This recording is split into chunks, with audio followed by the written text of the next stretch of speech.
what I felt inspired to talk about today, I know there's many Canadians joining, but there's also a lot of Americans. And um, you all know that our election is coming around the corner here in the US. And um,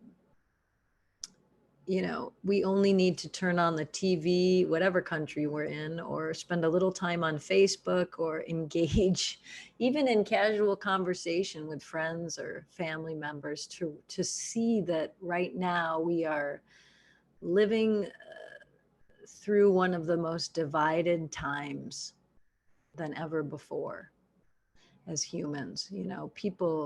People can't even talk to one another anymore. Friends are defriending each other, blocking each other on social media. People are ending relationships with family, with their loved ones. Um, and there's even some people that are concerned about civil unrest or even potentially some type of civil war that might come after the election. And so what I wanted to share today, this isn't a political conversation as much as a human conversation around this level of division that we're facing, and this growing sense of really demonization towards the other, whoever the other is. We've sort of gone from this ability to disagree with each other, debate each other, dialogue with each other, to sort of making each other the enemy. And some of that is seated just in our biology, right? For survival purposes, our brains quickly learned in a matter of milliseconds to look at an oncoming individual, animal, um, and make a determination very fast as to whether this was a friend or a foe. Was this person safe or dangerous? Was this comrade or enemy? And so our brain kind of over time learned to make those decisions very quickly and automatically. Um, so automatic that it happens without us even being conscious that we're doing it. And fast forward that biology, that dynamic that goes on in our brain, fast forward that to today, today's world, and you can see that playing out all the time. Um, you can see that not only with big global or political figures that we may like or dislike. You can see that just with groups of people where our brain makes quick rapid associations about groups. um, we saw this in this country. We saw this after 9/11, where even though logically we knew this, what happened on 9/11 was a small percentage of Muslims that were terrorists, it was more efficient for our brain to make a rapid assumption about the whole group to keep us safe. And so then it became, well, they're dangerous. Um, and you can see as something for survival how that could have been useful, but as something really for survival of our species in the longer term, it's very unuseful.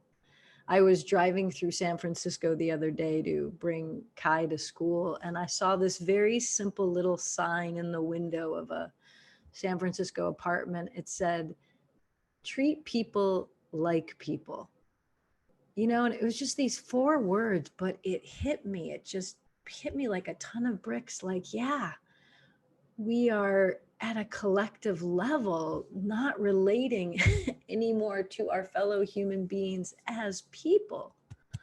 Um, and that you can see that playing out at the macro level, looking at the political divisions in our countries or the divisions over coronavirus. You can see that also playing out at a very micro level, right? In a very personal way, in our own relationships with our loved ones. When there's differences or conflict, or we're deeply triggered by each other, there's something that happens that if we don't have awareness of our own triggers, where we stop treating this person as a person. And to me, that's That's what I want to talk about today. That I feel like is something that we can, if we're on any kind of human or spiritual journey, that is something that's worthy of looking at and working on. You know, how do I stop treating people as people, right? Where do I start to label, start to put someone in a box so quickly before I even recognize that I've done it? And suddenly, internally, they feel like my enemy, like my adversary, like the other. What's going on in us when we do that? Well, what I wanted to talk about today is usually what's going on is we, in that moment, have very low levels of empathy. Um, you know, and the studies around empathy actually show, shockingly, that empathy is on the greatest decline that it's ever been right now. So it seems to me that this is really important. And I know some of you work in the field where empathy is needed, and you've done a lot of work with empathy. So I invite you today to just take from this maybe a deepening understanding of empathy in light of everything going on around us, a deeper cut of looking at this for yourself, and for others. This may be a new topic, but um, you know, empathy, in most psychologists agree now that empathy is more like an umbrella term. It's not just one thing. It's really a series of things, a series of ways that we as humans can connect to the humanity of another person over there by responding to their feelings. And the research has shown that there's three sort of basic forms of empathy. The first is probably the one we're most familiar with, which is emotional empathy. That's when you or I can actually feel what the other person is feeling. Like we're out to lunch with a friend and they're sharing something deeply painful, and suddenly we find ourselves welling up in tears, right? It's like we're literally catching or feeling what they're feeling. That can even happen in a visceral way. You know it from watching these TV shows, you know, where somebody smashes into a wall and, oh, we feel our whole body wincing as if that's happening to us. And that's empathy that allows us to do that, that literally allows us to experience the other as if it were happening to us. The second form of empathy is cognitive empathy, you know, where we can just in our mind, even if we don't feel what the other's feeling, we can imagine what that would be like. We could mentally or cognitively think about, oh yeah, that would really feel terrible if I were a homeless person living on the street and it's cold out and there's nothing to eat. Even though we may not know what that experience is like in our own body, we can mentally, intellectually get that. And then the third, and maybe a really important one, because this is where empathy starts to move to compassion, is this what's called empathic concern, where there's a sincere and heartfelt concern or desire for the other person to feel better if they're suffering. That's what motivates us to act. And when that is part of our empathic response, that concern, the researchers have found that we're much less likely to feel burned out. Because if we are just overly emotionally empathic, we can feel burned out, we can feel overwhelmed. And those of you that are caregivers or you work in any kind of caregiving profession, you know exactly what I mean when I say that. We can get empathic distress is probably the common label for it. But when this concern piece comes into the empathy equation, it somehow balances that out. People actually feel much less burned out and more empowered to do something. So why am I talking about empathy today? You know, I feel like empathy is this essential ingredient in any relationship of understanding another human being from within their frame of reference. And that's, to me, the key piece. And that's when I look out in the world at all the division happening right now. And you can even look personally in your own life. Whenever there's division in a relationship, even with our nearest and dearest, usually it boils down to some version of not feeling gotten or understood by the other, whoever the other is. It could be our spouse, it could be our family member, it could be a close friend or a coworker or our boss. There's a part of us. I've worked with enough people now in enough scenarios to sort of oversimplify this a little bit. And if I were to oversimplify it, I would say that's one of the core themes that shows up again and again in conflict with people, is that people don't feel gotten in what their experience of life is. And in order for us to do that, to really understand a person in their frame of reference, we need empathy. It's easy to look at the world from our frame of reference. And then what we do is we look out at the world from our lens. If you wear glasses, you can literally kind of get that. We look at the world from our lens, from our background, from our upbringing, from the culture in which we were raised, and we look out at the world assuming that's what it is. This is it. This is how to see it. And this is the right and only frame. And so empathy gives us this powerful capacity to take off our frame, to take off our lens, and really get over there and be like, wow, what is it like to see the world through a different pair of glasses? What is it really like to feel what you experience in your body? What is it like for you over there? And you can see this is so desperately needed right now.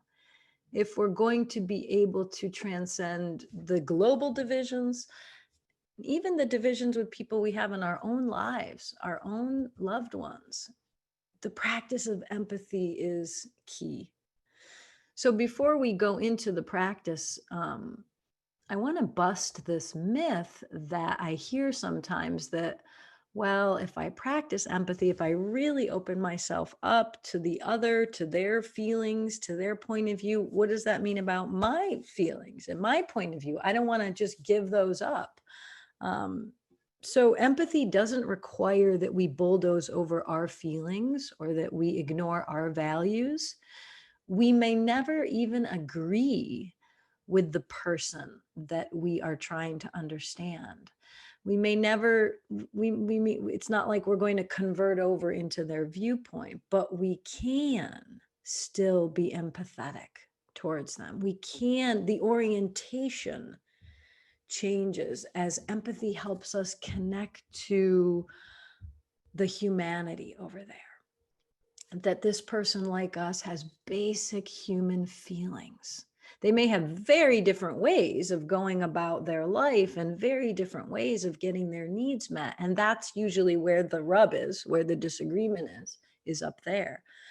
But empathy helps us connect to the human core of that individual, that they, like me, are human and limited, that they, like me, make mistakes, that they, like me, have probably been wounded at some point in their life, they've suffered, and they want to be free from suffering. And so when I can connect at that level to them, what it does is I may still disagree, but I don't have to disagree from a place of dehumanizing them. It's this dehumanization piece that I feel is such a threat to our species right now. There's a professor out of Stanford, Jamil Zaki, who's spent the better part of his career researching empathy. And he says, on the one hand, we've got this ancient instinctive engine for kindness and cooperation. We are the most empathic animal on the planet, and we ended up taking the place over. Yet empathy is hard, and it's getting harder. He's even gone as far to say empathy is endangered, because the conditions for empathy are decreasing in our modern day society. You know, we live less in community. We live much more isolated lives. Put the coronavirus into that mix, and it's even more isolated. and we do much more online. And so there's a certain sense of anonymity, being anonymous, being, you can have your camera off, we don't have the regular eye contact that we used to have with each other. And eye contact is one of the cues that sparks empathy. And we don't have this shared sense of coming together and being accountable to each other. And so we need to, according to him and many other researchers, we need to really work to cultivate and get our levels of empathy up. And so I want to spend some time today doing that. One of the things he has found in his research, he said one of the key things is creating individual connections with people that you disagree with. It's much harder to develop empathy for reasons I shared earlier if we're looking at a whole group of people, because our brain quickly, as we said, makes these associations. But if we draw out individuals in our life where there's conflict, where there's division, and we practice getting into their shoes, seeing the world from their lens, we have a much greater chance of cultivating empathy towards them. Another cool thing that his and many other researchers have found is that reading novels increases our capacity for empathy. Something happens to our brain, even when we're reading fiction, when we're reading about people that are different than us, and seeing through this novel, through this story, seeing their humanity, seeing that this is just a fellow human being with worries and needs, just like me, brings up these levels of empathy. One of the great astronomers, Carl Sagan, was quoted as saying, "We are all made of the same star stuff." I love that quote. And so practices of meditation, practices of loving kindness, they help us recognize, if you want, that same star stuff in the other over there, and can bring up our empathy levels. So I want to guide us in a couple different practices just to play with this notion of empathy. And for this first practice, I would invite you to start easy. Don't think of like the person in your life or a global figure where there's the most difficulty being empathic. Think about actually someone that you love, but where there's a rub, there's a conflict, there's a division. It could be your spouse, it could be your partner, it could be a family member or close friend. And for this practice, if you like to do journaling, if you like to do writing, I would encourage you just grab a pen and paper, or something to write with. If that doesn't work for you, you can also do this as a reflection. But what I want to invite us to do is call to mind this person for a moment and think about that issue. There may be more than one issue, but think about that issue between you two, where there's a rub, where there's a trigger or a conflict. And before we engage in the practice itself, see for a moment if you can find a place in you that genuinely wants to understand this person better.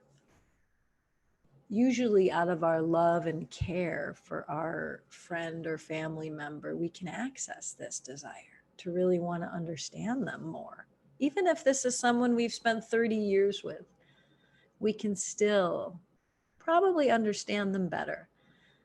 So see if you can connect to that genuine, heartfelt desire.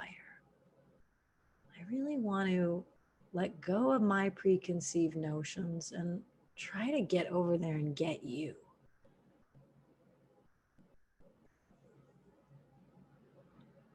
And in order to do that, one quality that can be so helpful for us is this quality of curiosity.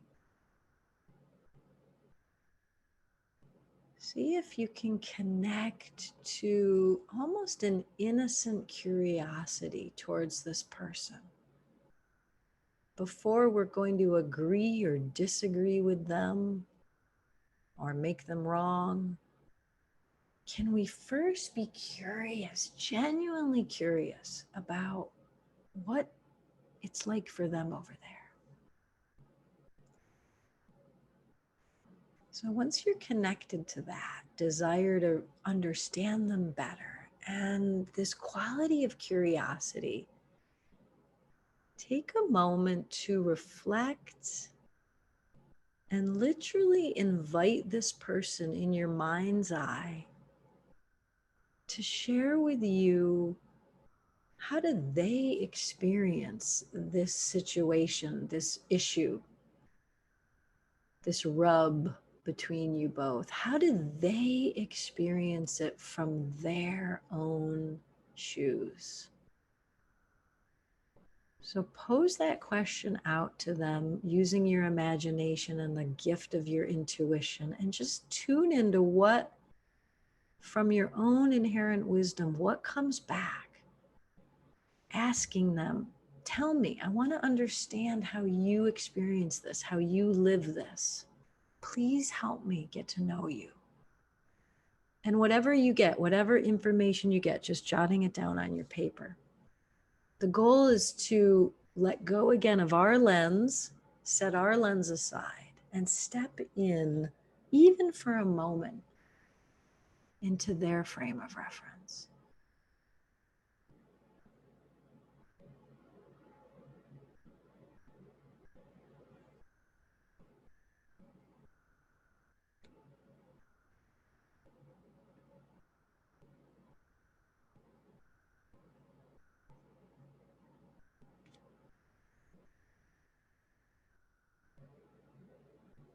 Even though your friend or loved one isn't here, you can just call them here in your mind's eye, in your heart. And as if you were having a conversation with them, just invite them to share with you, what is this like for you over there? Jotting it down, any insights you get.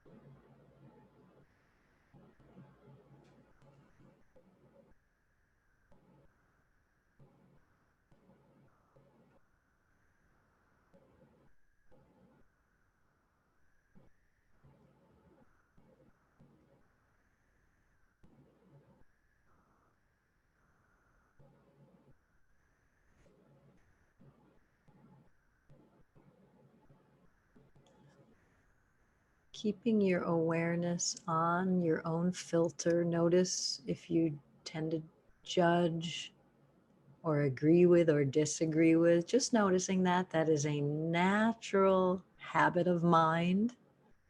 It's okay if that happens. And then just try to return to the space of curiosity.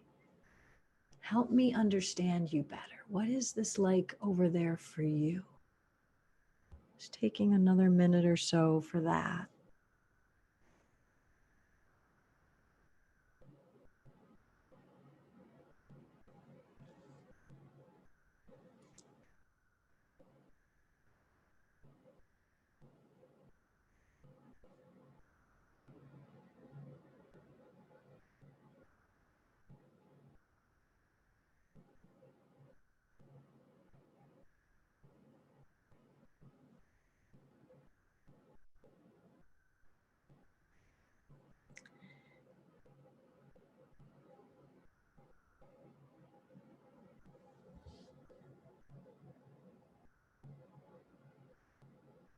And now we want to go to another level of understanding with this person beyond this particular issue itself, whether the disagreement is over politics or money or intimacy, whatever the specific issue is between you. See for a moment if you can do the very same thing, but broaden beyond this issue and bring that same quality of curiosity to understand what has them experience this issue the way they do. Meaning, what are the larger factors of their own life, their background, their upbringing, the environment in which they were raised, perhaps things that they had in their environment, maybe things that were even missing, or traumatic events that have shaped their lives along the way. Again, see if you can be curious as you ask them to describe to you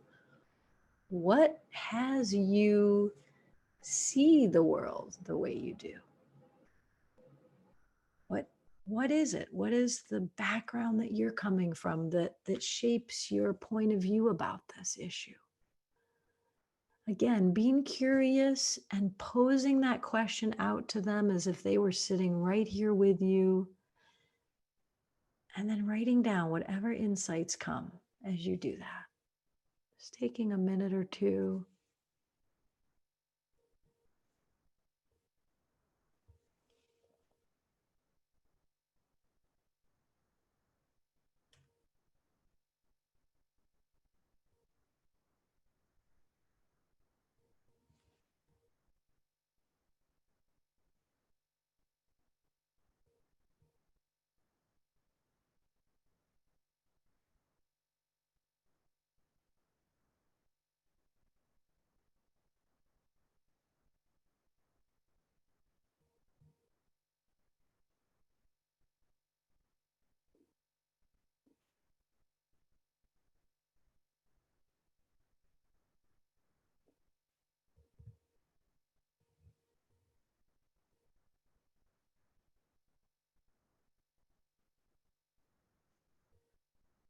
Another way to think about that is to ask them, beneath the issue or their position, what is their deeper need? What is most important to them? What's driving this? At a human level, we have these basic core needs to feel safe, to feel accepted, to feel loved, to not suffer. See if you can, with your intuition and being curious, ask them, what is that for them? What is that deeper motivation that's driving this?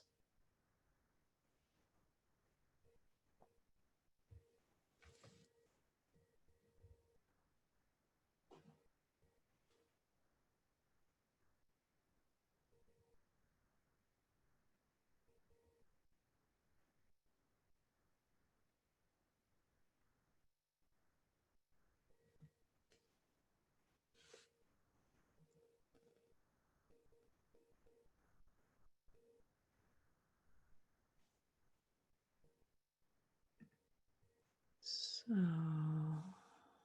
taking a moment now as you complete this part of the practice, just to see. I mean, we only did that for a few minutes, but just when you look back at what you wrote or what you reflected on, just take a moment to see what did you learn? What did you experience through engaging in that internal conversation with them, so to speak? Was there some insight that came, or a greater feeling of empathy, or even if it was just intellectual, did you feel you understood them a little bit better? So just take a moment to, and if any of you want to share that in chat, if you got an insight or you had something that you think might be useful for others, just go ahead and share that with the group. But at least identify that for yourself. What is it like to engage in that way? It's not how we usually engage when there's conflict or division.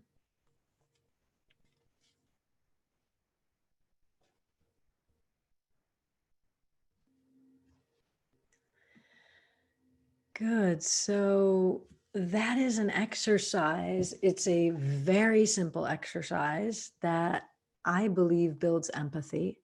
And you can do it just like we did it now with yourself, and just calling that person into into your mind's eye, into your heart. You can also do it, and I recommend doing it in person with somebody. There's something incredibly connecting when somebody asks us, hey, I really want to understand you. Can you tell me a little bit more about what this is like for you? we feel really good when we get asked that. So imagine how your friend, how your loved one, in the middle of having this conflict or rub, if you were to stop and drop out of that into this whole other level of wanting to understand them. Of course, it's very hard to do when we're triggered. So it's sometimes helpful to do it the way we just did it now, doing it with yourself first, and then you can actually bring it and do it with another. Beautiful. Yeah, these are some of the insights that can come doing a practice like this. We kind of get under the surface rub, and now we're more connected to the human over there. Does it mean we have to agree with them? Does it mean we have to vote the way they do? Does it mean we, share those types of things? No, but we are more connected at the human level. We don't have to separate ourselves from them, or at the very worst, demonize them. We're more connected to this common human ground, which I believe is going to be what heals our species. So, one other practice for today that we're going to do to help build empathy is it will be brief just because of our time together, but a brief loving kindness practice. This is the metta practice from the Buddhist tradition. And one of the great teachers of this practice on our planet, Sharon Salzberg, says, when we practice loving kindness, we acknowledge that every single one of us shares the same wish to be happy and the same vulnerability to suffer. Every single one of us, not just the people that agree with me, not just the people that I feel this soul resonance with. Every single one of us shares this same wish. And so this is a wonderful practice for connecting to that empathic response towards people. So I'd like to just have us practice it a little bit today, and then it's something you can take with you and do in these moments when you're noticing intense division or the mind tending to dehumanize or make others the enemy. So find a comfortable position for yourself to sit in for this practice. You want to sit a little bit upright. And just closing your eyes for a few moments, take a few deeper breaths.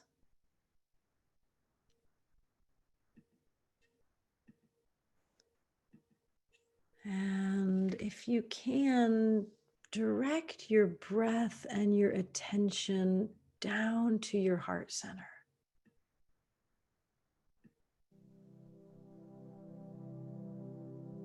That center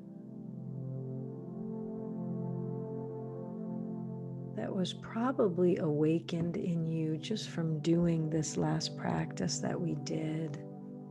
Part of you that feels a little more soft, not as rigid. And to start the practice, call to mind the person that you just worked with in your journaling, whoever that was that you had your inner conversation with, and just see them in your heart now, this person. And as many of you already wrote about, see them as a human being with that same wish they just want to feel connected. They just want to feel safe. And they are very much like us, at times taken over by their conditioning, by their wounds. And that has them act in the way that they do.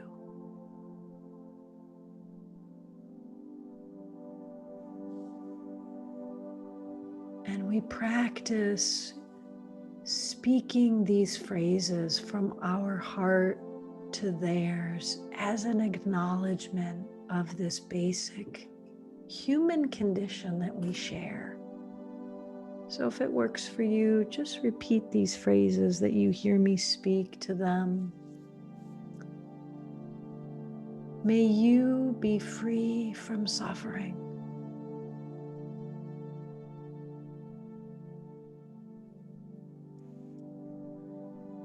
May you be safe.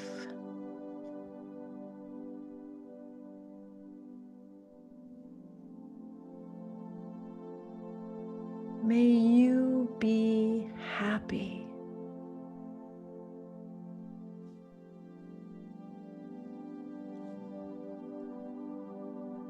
May you be at peace.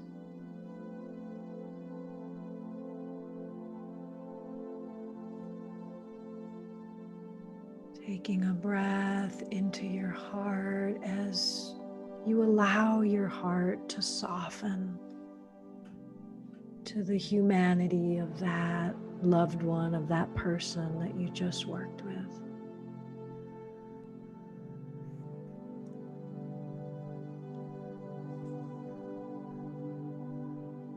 And now bring into your heart someone else. And for this next round, let it be someone who's just been a great gift in your life. Someone for whom it's totally easy to love.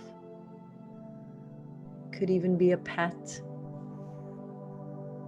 a mentor, a close friend, family member. And we want to, from our heart, direct this same capacity of seeing this person as a human being who, just like you, like me, wants to be happy, wants to not suffer. And we practice now extending our loving kindness to them by repeating these phrases. May you be free from suffering.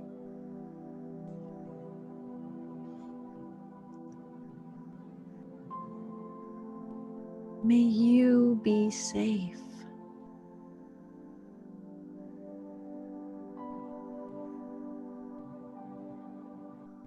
May you be happy.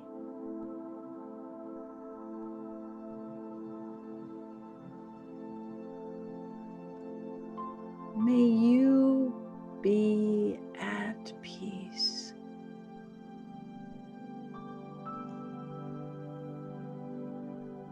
Again, softening the heart, transmitting that energy of loving kindness to this person in your life.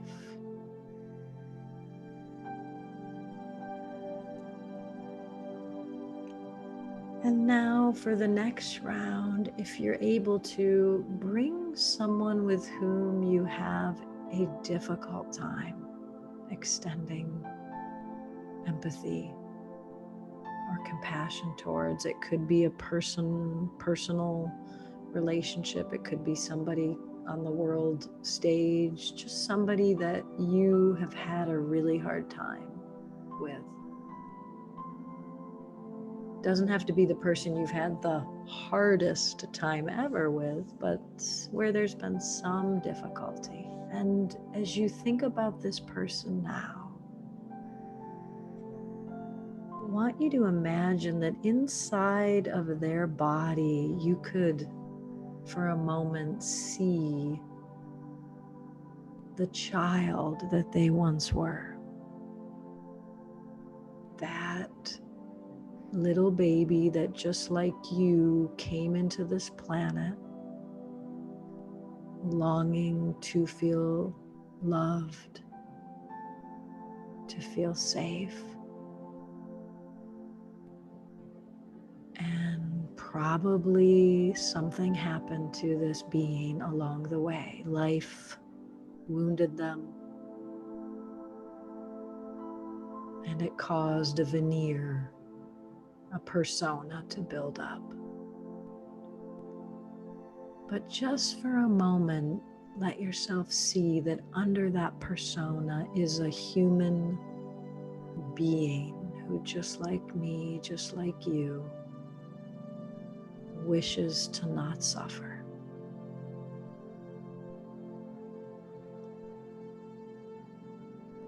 And just as a reminder, when we send loving kindness to someone, it doesn't mean we approve or condone their unhealthy behavior. It just means that we can hold their unhealthy behavior on one hand, and on the other hand, we can see the wounded human being that they are. The human that, like you and me, wishes not to suffer. And so, to the degree you can today, repeating these phrases to them. May you be free from suffering.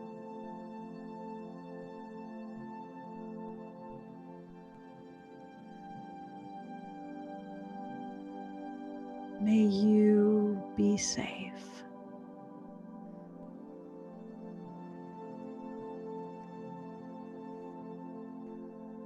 May you be happy.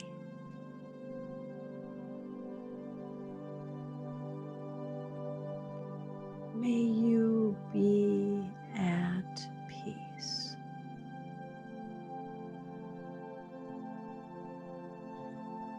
Taking a breath, feeling the heart expanding, softening.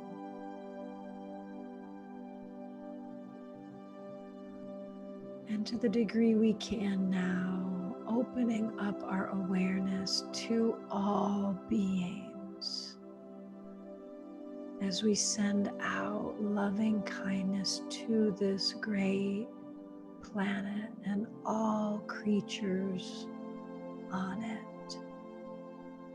May you be free from suffering.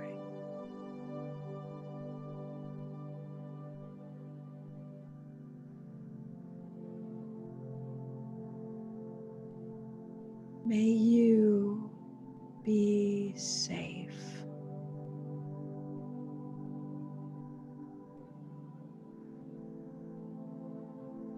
May you be happy.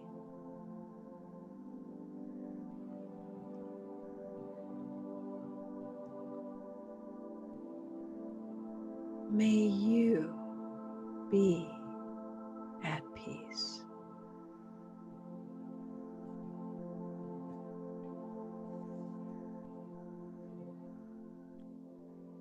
Breathing into that space of the heart that's been opened and softened through this practice.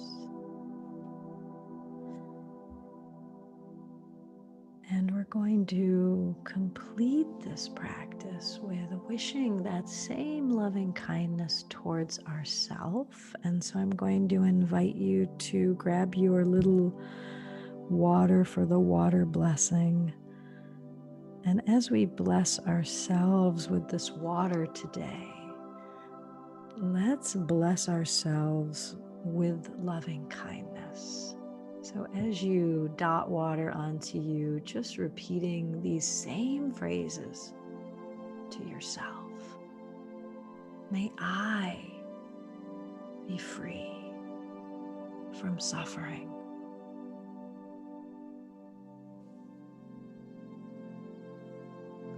May I be safe.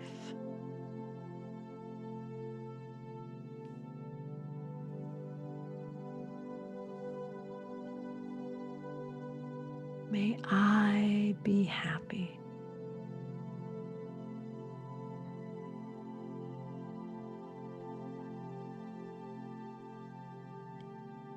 May I be at peace.